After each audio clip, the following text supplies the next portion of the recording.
वक्ता की इसी श्रेणी में हमारे बीच उपस्थित जबलपुर से पधारे आदरणीय अंशुल मरकाम जी, आपसे भी निवेदन है कि आप अपना संक्षिप्त उद्गार हमारे विशाल जन समुदाय के बीच प्रस्तुत करेंगे।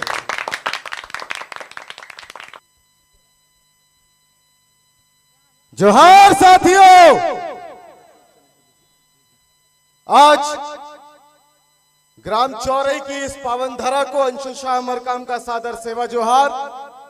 और इस समस्त प्रांगण में उपस्थित इस आयोजन को सफल बनाने वाले गोंडवाना समाज के क्रांतिकारी हमारे पवन भाई, देवी भाई, जो मुझे कल से बताए हुए थे कि यह भव्य आयोजन है, उनका साथ दे रहा इस भारत भूमि का एक एक सपूत एवं माताएं बहनें, आप सभी जितने मंच पे मंचासीन हैं और प्रशासन जो हम सभी का सहयोग कर रहा है, आप सब अंशुल शाह मरकाम का तहे दिल से सादर सेवा जोहार।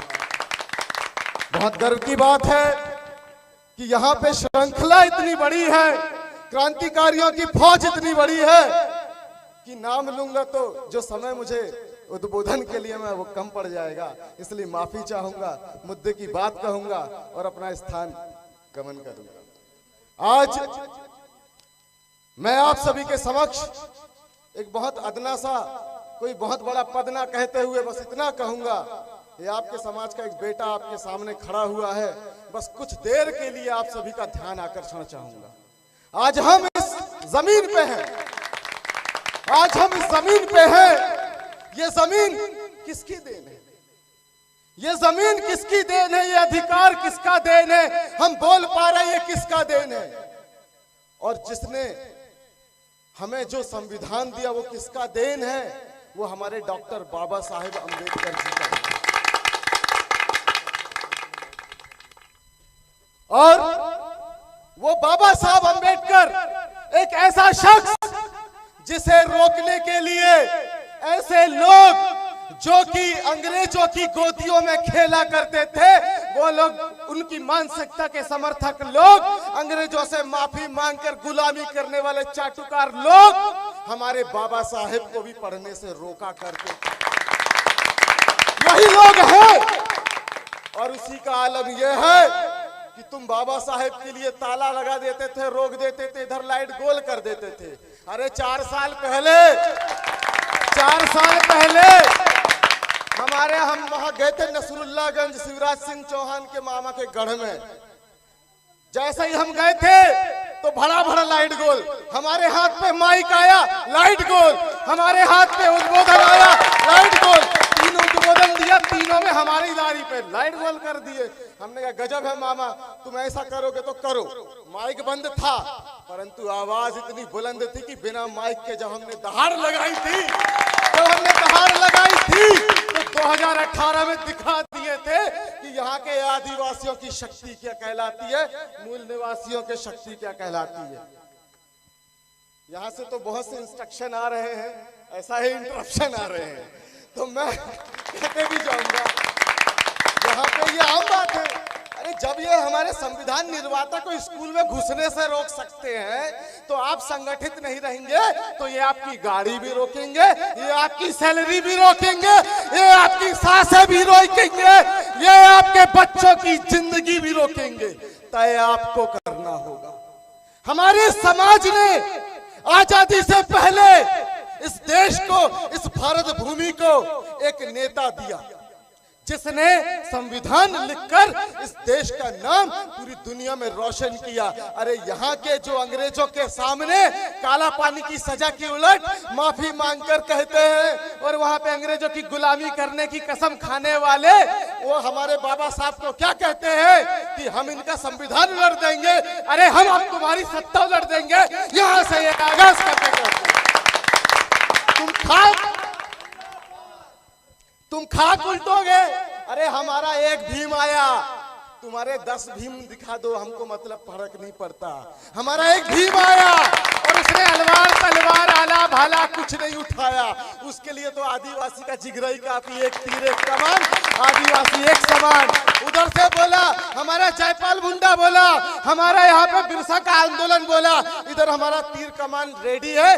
एक हमारे बेचारे एकलव्य का अंगूठा काट दिया था, परंतु ये सारे लोग रेडी है। तुम चिंता मत करो हमारे बाबा साहेब, तुम तो संविधान लिखो और 5वीं अनुसूची 6वीं अनुसूची सभी चीजों को यहाँ पर सम्मिलित करो। आज यहाँ पे एक दुर्भाग्य की बात, वो दुर्भाग्य की बात यह है कि जब संविधान दिवस के दिन सिवनी शहर पे हमारे आराध्य सिवनी शहर के राजा दलपत शाह जी की प्रतिमा को तोड़ दिया गया। इन्होंने दिन कौन सा चुना? 26 नवंबर। इन्होंने हमारे होनहार, हमारे मिशनरी, एक असिस्टेंट कमिश्नर करकरे को मरवा दिया। दिन कौन सा चुना? 26 नवंबर। इन्होंने फालतू का ढांचा गिरा दिया। दिन कौन सा चुना? 6 दिसंबर। ये उन्हीं तारीख को टारगेट जो कि इस देश के मूल निवासियों के स्वाभिमान की तारीख। अरे समझ में नहीं आ रहा है क्या? समझिए, असली बात को समझिए। ये असली बात को समझकर चलने के लिए, लड़ने के लिए संघर्ष करने की जरूरत है। अरे आजकल एक से एक योद्धा, मैं उनको योद्धा कहूंगा कि जब लॉकडाउन पढ़ा तो इन लोगों ने गरीब बच्चों को पढ़ाने के लिए खान सर बोल दो या दिव्य कीर्ति सर बोल दो, इन्होंने ऐसी ऐसी बातें बता दी। हम लोग भी उन्हीं की क्लास के स्टूडेंट रहे हैं। इसका संविधान की ऐसे अनछुए पहलू हमने उनसे जाने। हमने इस बात को जाना कि आज हमको अलवार तलवार आला भाला तीर कमाए ज्यादा जरूरी कलम और किताब उठाने की है और बाबा साहेब के मिशन को जमीन पर लाने की है। ये हमारे नारों को बदनाम करते हैं। हम जय भीम बोलते हैं तो उसको ये बदनाम करते हैं। हम लाल सलाम कहते हैं तो उसको ये बदनाम करते हैं। अरे ये तो मूल निवासी लोगों का आंदोलन का बात है भाई। हम यहाँ पे जितने भी लोग हैं, जब हम लोग सरकार के खिलाफ इनके गोद में बैठकर देश को बेचने वालों के खिलाफ बात करते हैं तो ये कहते हैं ये वामपंथी लोग हैं। अरे वामपंथी का मतलब ही होता है कि जो संसद के बाएं पक्ष में बैठा हुआ व्यक्ति, और वो वही व्यक्ति पहली संसद में बैठे थे जो शोषित, पीड़ित, उपेक्षित और मजदूर लोग थे। अरे तो हम सब यहाँ पे जितने बैठे हैं, अगर तुम पूंजीवाद के खिलाफ लड़ने की हैसियत रखते हो, एक बाप और एक बात वाले लोग हो, तो तुम राइटिस्ट नहीं लेफ्टिस्ट हो। ये हकीकत की बात, ये हकीकत की बात है। यहाँ पे जितने हो तुम सभी लेफ्टिस्ट हो, क्योंकि तुम्हारे अंदर वो जिगरा है कि तुम सरकार के सामने यहाँ पर आके अपनी बात इस मौसम में रख पा रहे हो जब देश का पूरा मीडिया इन्होंने अपने एजेंटों से खरीद लिया। अरे नौकरी नहीं है तुम्हारे पास, कुछ नहीं है भाई तुम्हारे पास। नौकरी क्यों नहीं है?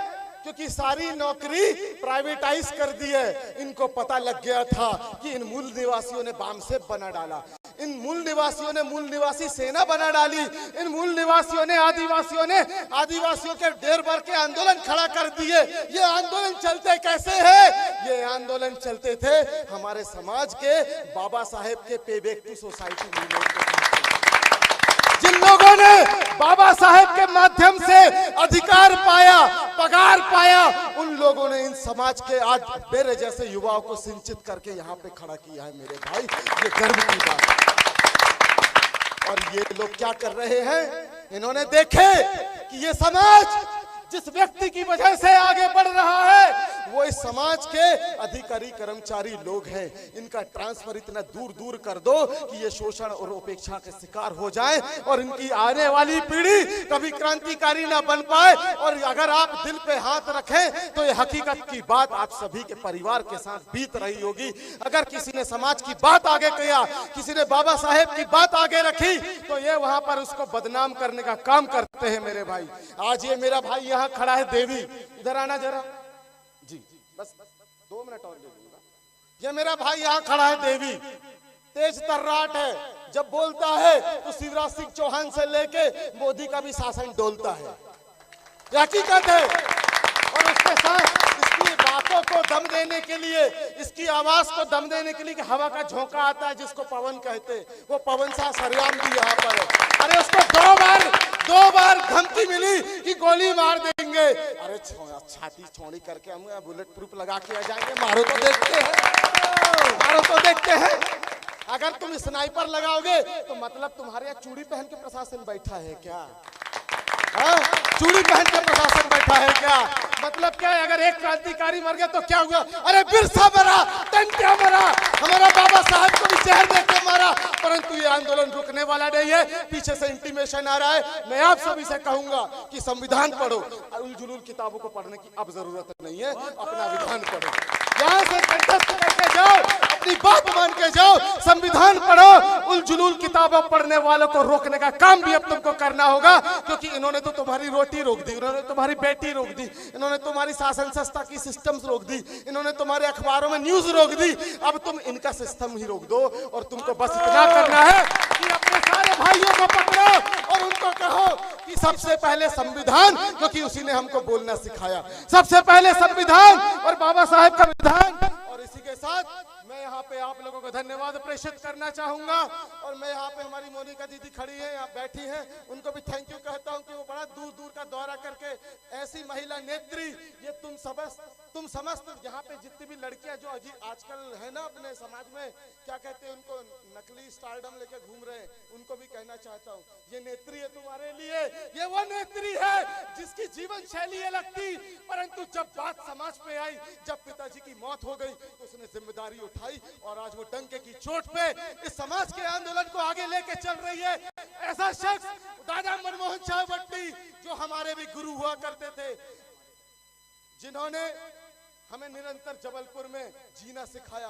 आज जितने गोंडवाना स्टूडेंट यूनियन की बात करते हैं ना, उसका असली बाप तुम्हारे सामने खड़ा हुआ है, और उसको तुम्हारे सामने लाने के लिए अगर कोई था तो हमारा पवन भाई वहां पर था, हमारी मोनिका दीदी जी के पिताजी मनमोहन चावट्टी जी वहां पर, उन सभी ने, हमारा देवी भाई लोग थे, इन सभी ने उस चीज को आगे खड़ा किया। मैं आखिरी बातों को वाइंड अप करूंगा। हमारे कई प्रकार के मकान होते हैं और उन्हीं मकानों की श्रृंखला में हमारा एक मोहल्ला होता है और विचारधारा मोहल्ले में बसी है, चाहे वो मकान बीसी का हो, एसटी का हो या माइनॉरिटी का हो, चाहे आदिवासी का हो, किसी का हो, किसी भी जाति का हो, परंतु उस मोहल्ले में अगर वो मकान है तो वहां पे संविधान चलना चाहिए, ना कि कोई उलझुल विधान चलना चाहिए। इसी के साथ अंशुल शाह मरकाम का आपको सादर सेवा जोहार, और इसी के साथ आगे बढ़िए और समाज को आगे बढ़ाइए। और इसी के साथ मैं आप सभी को धन्यवाद प्रेषित करता हूँ कि आप जोरदार ताली हो जाए भाई अंशुल के लिए, जोरदार ताली। एक नारा आप सभी से चाहूंगा, जय जोहार का नारा है, संविधान का नारा है, लड़ेंगे लड़ेंगे। और ये आवाज यहां से दिल्ली तक जानी चाहिए, शिवराज सिंह चौहान तक जानी चाहिए, मोदी की सरकार, पूंजीपतियों की गोदी की सरकार भी हिल जानी चाहिए। एक तीर एक कमान, जय जोहार का नारा है। धन्यवाद, सेवा जोहार, जय जोहार। बहुत खूब भाई। और इसी के साथ